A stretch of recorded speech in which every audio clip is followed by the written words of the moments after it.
महज एक दिन बाद पाकिस्तान और आयरलैंड के दरमियान 10 मई से सीरीज़ का आगाज़ हो रहा है, लेकिन पाकिस्तान के शायकीन क्रिकेट के जहनों में ये सवाल है कि इस मैच में पाकिस्तान के लिए ओपनिंग कौन करेगा।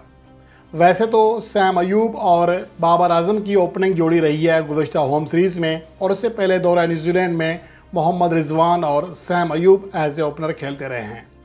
लेकिन सैम अयूब की नाकामियों के बाद ये सवाल अब पहले से ज़्यादा शिद्दत इख्तियार करता जा रहा है कि क्या सैम अयूब को मज़ीद मौक़े देने चाहिए, क्या वो इंटरनेशनल क्रिकेट में अभी तक खेलने के लिए तैयार नहीं हो सका। तो ये सवालात हैं और इस रिपोर्ट में मैं आपको कुछ और चीज़ें बता रहा हूँ, लेकिन मसला ये है कि कुछ लोग अजीब ही रिएक्ट करते हैं। मेरी भी ख्वाहिश है कि पाकिस्तान पावर प्ले में 60 नहीं 70-80 रन करे, बल्कि 90 रन करे। किसकी ख्वाहिश नहीं होती कि उसकी टीम ज़्यादा रन करे। लेकिन मसला ये है कि हमारे घर में फ़र्ज़ करें कि किसी घर में 5 बच्चे हों, लड़के हों, 2 लड़के डेली का 1000 रुपये कमा के आएँ और बाकी जो लड़के 3 वो कमा के आएँ 20 रुपये 15 रुपये। लेकिन हम ये कहें कि नहीं ये बासलाहियतें हैं क्योंकि जाते सुबह सुबह भाग के हैं, वो सुबह आराम से जाते हैं और ये लड़के इनके अंदर टैलेंट है कि ये एक दिन का 5000 भी कमा सकते हैं। वो 1 महीना गुजर जाए, 2 गुजर जाए, 3 गुजर जाए, लेकिन एट द एंड आपको ये देखना पड़ेगा कि घर के लिए कौन ज़्यादा कंट्रीब्यूट कर रहा है। ये सेम चीज़ सेम मिसाल आप पाकिस्तान टीम के लिए रख सकते हैं कि आप पाकिस्तान सुपर लीग को भी छोड़ दें, नेशनल T20 कप को भी छोड़ दें, कैरिबियन प्रीमियर लीग को भी छोड़ दें। असल चीज़ ये है कि पाकिस्तान के लिए कौन कंट्रीब्यूट कर रहा है।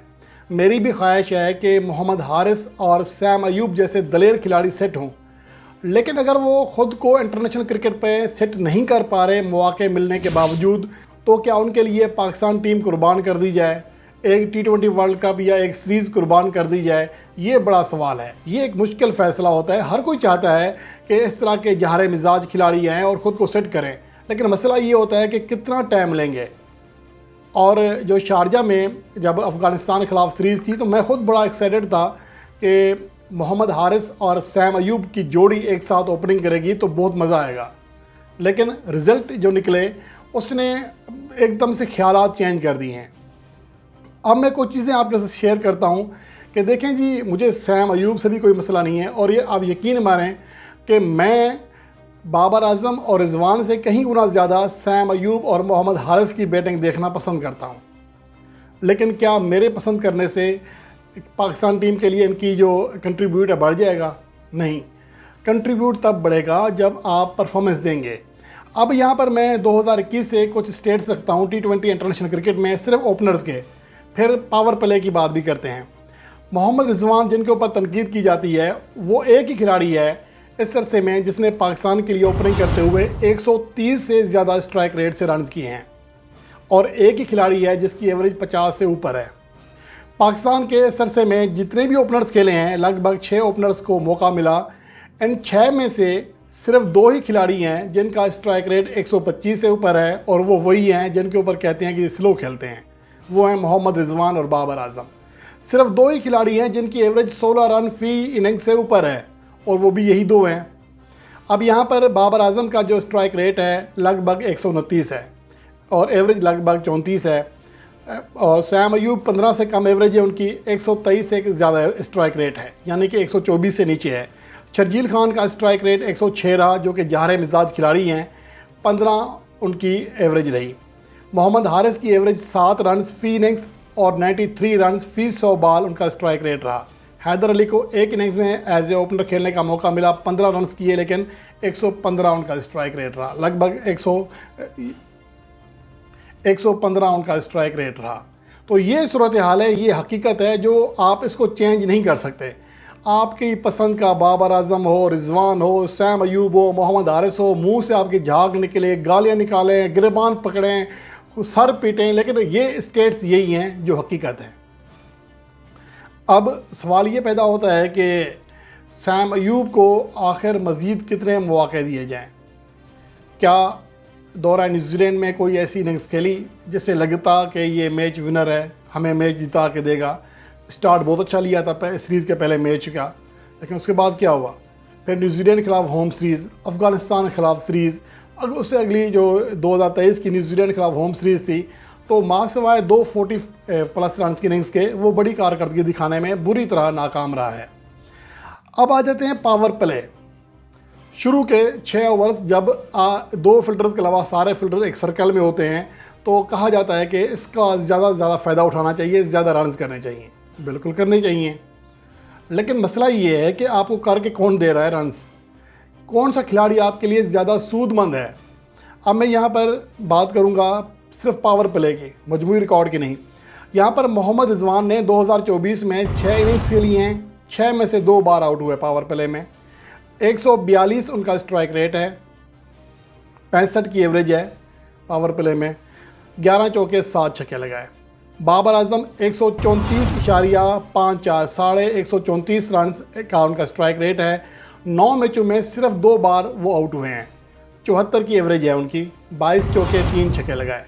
अब आते हैं तीसरा ओपनर सैम अयूब, 8 इनिंग्स के लिए हैं और 6 बार आउट हुए हैं, हर बार लगभग पावर प्ले में आउट हो रहे हैं। 131.50 उनका स्ट्राइक रेट है, सिर्फ 16 की एवरेज है। स्ट्राइक रेट भी कम है और एवरेज में तो कोई मुकाबला ही नहीं है।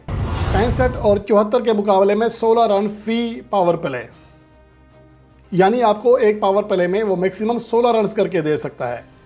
12 चौके और 5 छक्के लगाए हैं।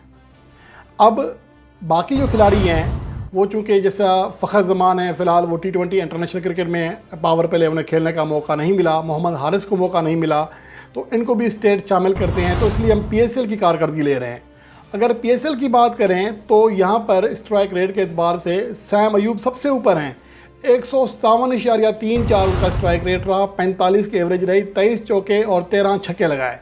सबसे ज़्यादा छक्के जो लगाए थे हमारे जो मौजूदा ओपनर्स हैं उनमें सैम अयूब सबसे आगे थे। बाबर आजम का स्ट्राइक रेट 149.46 रहा, बाकी सभी का स्ट्राइक रेट 123 से नीचे है। फ़खर जमान का 122.44 स्ट्राइक रेट, 24 की एवरेज रही, सिर्फ 12 चौके 3 छक्के लगा सके। मोहम्मद रिजवान का पावर प्ले बहुत ख़राब गुजरा, PSL 2024 का 112 के लगभग उनका स्ट्राइक रेट रहा, 49.25 एवरेज रही, 19 चौके 9 छक्के लगाए। मोहम्मद हारिस का स्ट्राइक रेट 110 रहा, 11 की एवरेज रही, 5 चौके लगाए और कोई छक्का ना लगा सके पावर प्ले में, जब उन्हें तीसरे नंबर पर बैटिंग करने का मौका मिल रहा था। तो ये सूरत हाल रही है इन हमारे तमाम ओपनर्स की। तो उसके बाद ये कैसे कहा जा सकता है कि ठीक है, कहा ये आप कह सकते हैं कि जी मोहम्मद रिजवान और बाबर आजम अपने स्ट्राइक रेट को मज़ीद बेहतर करें, लेकिन ये नहीं हो सकता कि 149 से खेलने वाले प्लेयर को हम ये कहें तू और तेज़ हो जा, लेकिन चूंकि हमारे जो बाकी खिलाड़ी हैं उनका स्ट्राइक रेट 120-22 रहता है, वो कुछ कर सकते हैं, वो 160 तक जा सकते हैं। अब वो जाएंगे कब ये पता नहीं है। और हमारे पास T20 वर्ल्ड कप 2024 की तैयारी करने या अब उसमें शामिल होने के लिए हमें ज़्यादा मैचेस बाकी नहीं है, सिर्फ 7 मैचेस हैं दरमियान में। इन 7 मैचेस के बाद आपने T20 वर्ल्ड कप खेलना है, यानी 1 महीना है बामुश्किल। तो यहाँ पर अब तजर्बात करने का जो वक्त है मेरे ख्याल में गुजर चुका है।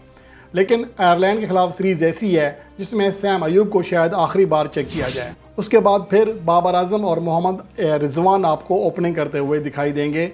ये मैं अभी से कह रहा हूँ और इसी में पाकिस्तान क्रिकेट की बेहतरी है। लेकिन ये भी दुआ साथ है कि सैम अयूब आखिर वो इनिंग्स खेल लें जिसके बारे में ये कहा जाता है कि एक अच्छी इनिंग्स दरकार है उन्हें। उसके बाद वैसी परफॉर्मेंस वो इंटरनेशनल मैचेस में भी दिखाएंगे जैसा कि वो PSL में दिखाते हैं। अल्लाह करे वो इनिंग्स जो है वो बहुत जल्द आ जाए, बजाय इसके कि हम T20 वर्ल्ड कप 2024 तक उसका इंतज़ार करते रहें।